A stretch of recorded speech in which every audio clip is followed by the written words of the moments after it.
Today we're breaking down Don't Believe Everything You Think by Joseph Nguyen. Have you ever noticed how you can be in paradise but feel miserable because of what you're thinking about? Like your life is actually fine, but your mind convinces you everything's wrong? And you've tried positive thinking, but somehow the negative thoughts always come back stronger? Joseph Nguyen discovered after years of studying psychology and consciousness that all psychological suffering has one source: believing our thoughts. And the solution isn't better thinking, but understanding the nature of thought itself. In this video, you will learn 6 profound insights about how your mind creates suffering, including why positive thinking backfires and how to access a state of flow where problems literally cannot exist. Watch till the end to discover how to experience unconditional peace, regardless of circumstances, not through controlling your thoughts, but through changing your relationship with thinking entirely. Lesson number 1. Thinking is the root of all suffering. This first principle sounds extreme, but once you see it, you can't unsee it. Every moment of psychological suffering in your life came from believing a thought. Think about the last time you suffered emotionally. Not physical pain, but psychological pain. Anxiety, depression, anger, jealousy, fear. Now identify what you were thinking. The suffering wasn't in the event. It was in your thoughts about the event. You lose your job. That's an event. I'm a failure. I'll never recover. This ruins everything. Those are thoughts. The job loss didn't create suffering. Your thinking about the job loss created suffering. Nguyen points to a simple proof. 2 people can experience the exact same event and have opposite reactions. One person gets divorced and feels liberated. Another feels destroyed. Same event, different thoughts, different experience. Even more profound, you can suffer from events that haven't happened and never will happen. How much of your suffering comes from imagining future scenarios that never occur? Your mind creates suffering from literally nothing. Physical pain exists, yes? But psychological suffering is manufactured entirely by thought. A breakup doesn't hurt. Thoughts about the breakup hurt. Failure doesn't hurt. Thoughts about failure hurt. Death doesn't hurt. Thoughts about death hurt. But here's what changes everything. If thinking creates suffering, and thinking is something that happens within you, not to you, then suffering is optional, not pain. Pain is inevitable. But suffering, the story we tell about pain, is a choice. This isn't about positive thinking. Positive thoughts are still thoughts. Trading negative thoughts for positive thoughts is like changing the channel on a TV that's too loud. The solution isn't a better channel. It's turning down the volume. Every spiritual tradition points to this truth differently. Buddhism calls it attachment to thoughts. Christianity calls it eating from the tree of knowledge. They're all saying the same thing. When you believe your thoughts, you suffer. Which brings us to the life-changing distinction most people never learn. Lesson number 2. The difference between thinking and knowing. This distinction will revolutionize how you make decisions. There's thinking, which is loud and conflicted, and there's knowing, which is quiet and clear. Thinking is the voice in your head that never shuts up. It analyzes, worries, plans, judges, compares. It's always changing its mind, always finding problems, always creating complexity. Thinking is noise. Knowing is different. It's the instant recognition of truth without analysis. You know you love your children. You know when something feels right. You know when someone's lying. This knowing comes before thought, not from thought. When you meet the right person, you know. When you're in the wrong job, you know. When a decision is correct, you know. The knowing is immediate and clear. Then thinking comes in and creates doubt. Nguyen shares how every bad decision in his life came from thinking, and every good decision came from knowing. The business that failed? Thought told him it was smart. The relationship that was toxic? Thought told him to stay. The knowing always knew better. Think about your own life. When you've ignored your gut feeling and followed your logic, how did it turn out? When you've trusted your knowing despite your thoughts screaming objections, what happened? Here's why this matters. Thinking operates from fear. It's trying to protect you by analyzing every threat, avoiding every risk, controlling every outcome. But knowing operates from a deeper intelligence that sees the whole picture, not just the fears. When you're trying to make a decision through thinking, you go in circles. Pros and cons lists. Analysis paralysis. Asking everyone's opinion. But you already know. You've always known. The thinking is just noise obscuring the signal. Children operate from knowing until we teach them to overthink. Animals operate from knowing. Nature operates from knowing. Only humans have disconnected from knowing in favor of thinking, and only humans experience psychological suffering. The next time you have a decision to make, notice the difference. The knowing is immediate. It happened the moment you encountered the choice. Everything after that is just thinking, trying to talk you into or out of what you already know.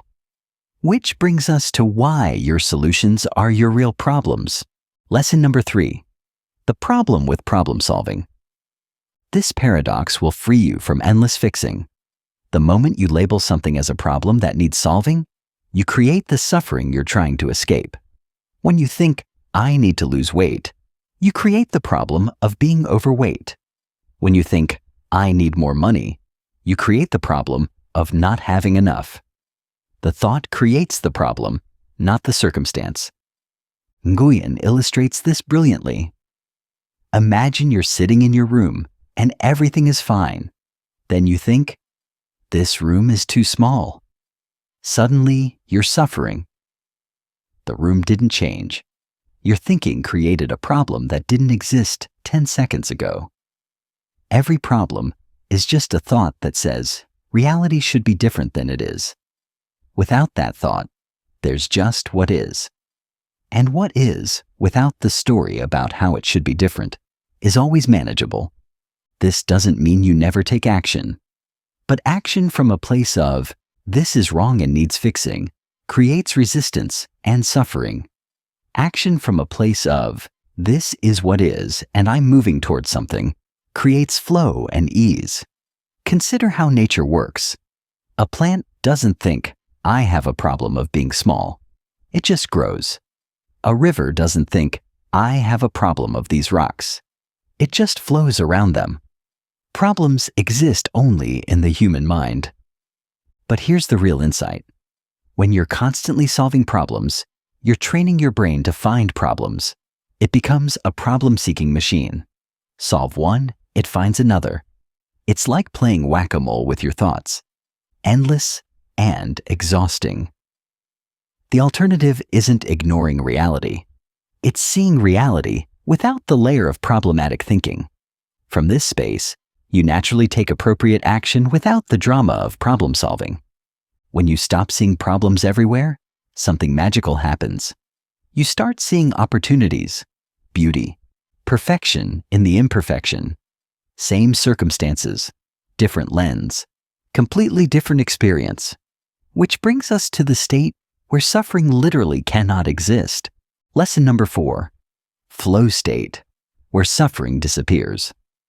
This phenomenon proves suffering is optional.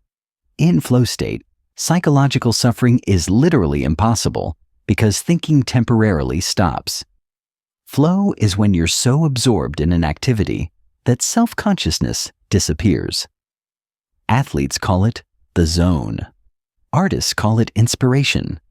Children call it playing. In flow, there's no you doing something. There's just the doing. In flow, time distorts. Hours feel like minutes. You forget to eat. You don't check your phone. Problems that seemed huge before entering flow seem manageable after. Why? Because in flow, the thinking mind shuts off. Nguyen points out that in flow, you still have awareness, intelligence, and creativity. Actually, more than usual.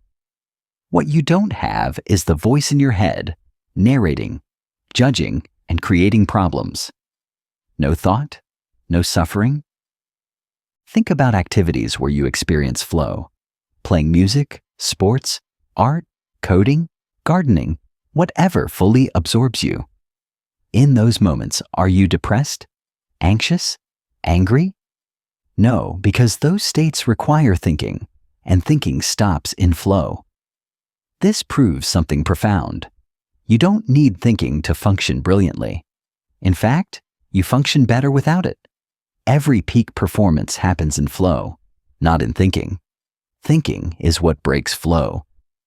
Here's what's revolutionary. If you can access a state without suffering while playing tennis or painting, then suffering isn't inherent to life. It's created by thinking. The suffering isn't in your circumstances, but in your thoughts about circumstances. Most people experience flow accidentally and briefly. But what if you could live in flow? What if your default state was presence, not thinking? This isn't a fantasy. It's how humans lived for thousands of years before thought became dominant. Children live in flow until we train them out of it. Pay attention, we say, pulling them from natural presence into thinking. What are you going to be? We ask, pulling them from now into future. We literally teach them to suffer. The path back to flow isn't through more thinking, but through less. Not through solving your problems, but through dissolving the problem-creating mechanism, compulsive thinking. Which brings us to how judgment creates hell. Lesson number 5. Judgment creates separation. This insight explains why you feel disconnected from life. Every judgment you make creates separation between you and what you're judging. When you judge someone as wrong, you create separation. When you judge yourself as not enough, you create internal separation.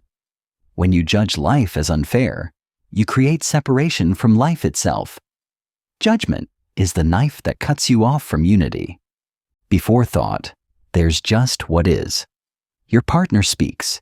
Your body has sensations. Events occur. But then, judgment enters. They shouldn't speak that way. I shouldn't feel this. This shouldn't happen. Now there's you versus them. You versus reality. Nguyen shows how every relationship problem stems from judgment. Remove judgment, and there's just two people being themselves. Add judgment, and there's conflict. The problem isn't differences, it's judgment of differences. Watch your mind for 1 hour. Notice how it judges everything.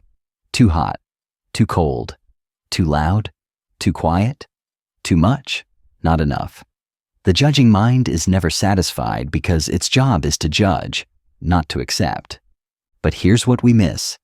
Judgment pretends to protect you. If I don't judge bad behavior, I'll accept abuse. But judgment and discernment are different. Discernment sees clearly and acts appropriately. Judgment adds a layer of suffering through resistance. You can leave a toxic relationship without judging it as wrong. You can change careers without judging your current one as bad. You can improve your health without judging your body. Action doesn't require judgment. When judgment stops, something beautiful happens.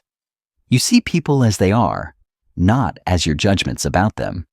You see yourself as you are, not through the lens of not enough. You see life as it is, and surprisingly, it's perfect. This doesn't mean everything is pleasant. It means everything is as it is, and your judgment doesn't help. Rain isn't wrong. It's rain. Pain isn't wrong. It's pain. Death isn't wrong. It's death. The judgment adds suffering to what is. Which brings us to the space where choice lives. Lesson number 6. The space between stimulus and response. This final principle is your gateway to freedom. Between what happens to you and your response, there's a space, and in that space lies your power to choose. Most people live on autopilot. Something happens, thought arises, reaction follows. Someone criticizes you, anger thoughts arise, you snap back. Bad news arrives, worry thoughts arise, anxiety follows. It feels like one continuous chain with no choice. But Nguyen reveals there's actually a gap, tiny at first, between stimulus and response. In that gap, before thought takes over, you have a choice. You can believe the thought and suffer, or recognize it as just a thought and remain at peace. Viktor Frankl discovered this in concentration camps. Everything was taken from him, except one thing: the gap between stimulus and response. In that gap, he found freedom even in the worst circumstances imaginable. The gap is always there, but thought is so fast you miss it. Someone insults you, and before you consciously register what happened, thought has already created a story, assigned meaning, and triggered emotion. You think you're reacting to the insult, but you're reacting to your thoughts about it. With awareness, you can catch the gap. Something happens. You notice thought arising, and in that noticing, choice appears. Do I believe this thought? Do I need to respond from it? Or can I let it pass like clouds in the sky? But here's the transformative part. The more you notice the gap, the bigger it gets. What starts as a microsecond becomes a full second, then several seconds. Eventually, you live in the gap, that space of choice before thought takes over. In the gap, there's no suffering, because suffering requires believing thought. In the gap, there's just awareness of what is, without the story. From this space, you respond instead of react, choose instead of compulse. This isn't about suppressing thought or emotion. It's about seeing them arise and choosing your relationship to them. The thought, "they disrespected me," can arise without you believing it and acting from it. Every moment offers this choice: unconscious reaction or conscious response. Believe the thought or observe it. Become the story or witness it. The gap is your point of power. Here's what all of this means for your life right now. Your suffering doesn't come from your circumstances. It comes from believing your thoughts about your circumstances. This isn't positive thinking or denial. It's recognizing that thoughts are just mental events, not truth. Start with this.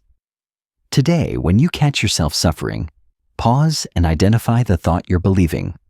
Don't try to change it or argue with it. Just see it as a thought, not reality.